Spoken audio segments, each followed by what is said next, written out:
Let's solve 5 king pairs with the smallest sums. So we're given two arrays, nums1 and nums2, and they're both sorted in ascending order. Basically, what we want to do is we want to find the amount of pairs between these two arrays that we get the first k smallest values, right? So for example, the k smallest values are k is equal to 3, and we have 3 elements here, and these will be the 3 smallest pairs we can make. So 1, 2 is equal to 3, then 1, 4 is equal to 5, and then 1, 6 is equal to 7, right?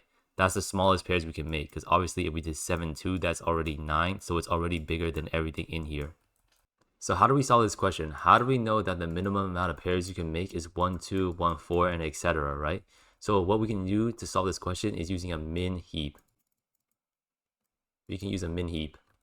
So what we want to do is we want to create a heap, and inside the heap, we want to put the initial values of our pairs, right? Because a heap, a minimum heap, always lets us pop the minimum value in log n time. The first values will be 1 and 2, right? That makes sense since both of these are sorted in ascending order. The first zeros values of both arrays will be the smallest pair we can make. So we can put that in here. We'll put the sum as 3 and the indexes as 0 and 0.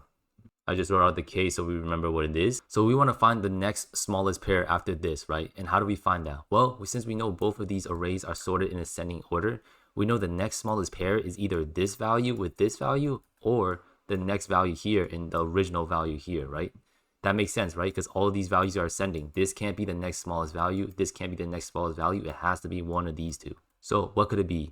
Is it either 1 and 4? Or is it we keep this value in 2 and 7 and we move this one up? Well, we can see here that the 5 is clearly smaller than 9, so this will be the next value. But how will we do this in an algorithm? Well, here's where our algorithm is going to be. Whenever we have a value in heap, we just want to pop this one out and then put it inside a result variable. So this is our result array, and this is going to be what we return, and this is the actual answer. So this is going to be a length of k, which is going to be 3. So we pop this one out, right? And then we put it inside res because we know for a fact that this one is going to be a valid solution because this is going to be the smallest pair possible.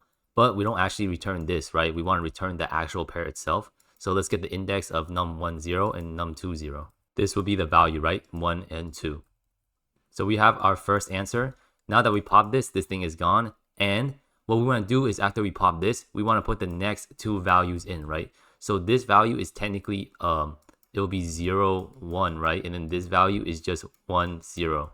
And then we can put the sum as well. And then we can see that we reached this step. Now we want to pop again to get the next minimum value, right? Because remember, these two are the next two smallest values that could be possible, right? Because nothing else over here beyond these two values is going to be smaller than these two numbers here. So we want to repeat the step like we did here. And then as we repeat it, we can see that we eventually will fill up our whole res array and then it'll solve the question. And this is why we're using heap, right? Every time we want to find the minimum here, it's just an O of 1 time complexity, right? Because in heaps, finding the smallest value in a min heap takes O of 1 time. But if this was an array, right? If this was an array, we would have to go through each value, which is going to be O of n time, and then find the smallest value. Or we would have to sort the array first, which is O of n log n time. So the heap is the fastest one, and that's why we're using it. I'm just going to go to the next example. So of course we want to pop this one because it's the smallest one. And then we put in the values, right? 0 and 1. There's going to be this and this. And now that we have this value, we want to go through the same trick of finding the next two pairs by incrementing both of these by 1. So we could either have a value of 1 and 6 or a value of 4 and 7. And obviously this one's going to be smaller, so you put this here. But then we also have to put this as well in here, right? Sorry how sloppy this looks, but I think you guys get it, right? We will pop again and again. 7 is the smallest value. And again, because we have the heap, it's going to be in O of 1 time. Very convenient. And then you can see down here that once we put this in, let me figure out the index. Sorry, this wouldn't be 1 and 6. This would be the index of 1 and 6. So this would be 3 and this would be 0. So it would be the index 0, 3. And then we put 0, 3 in here. And then now you can see that we have a res equal to length of k, which is 3, right? So our res is k instances long, and these are going to be the 3 smallest value pairs.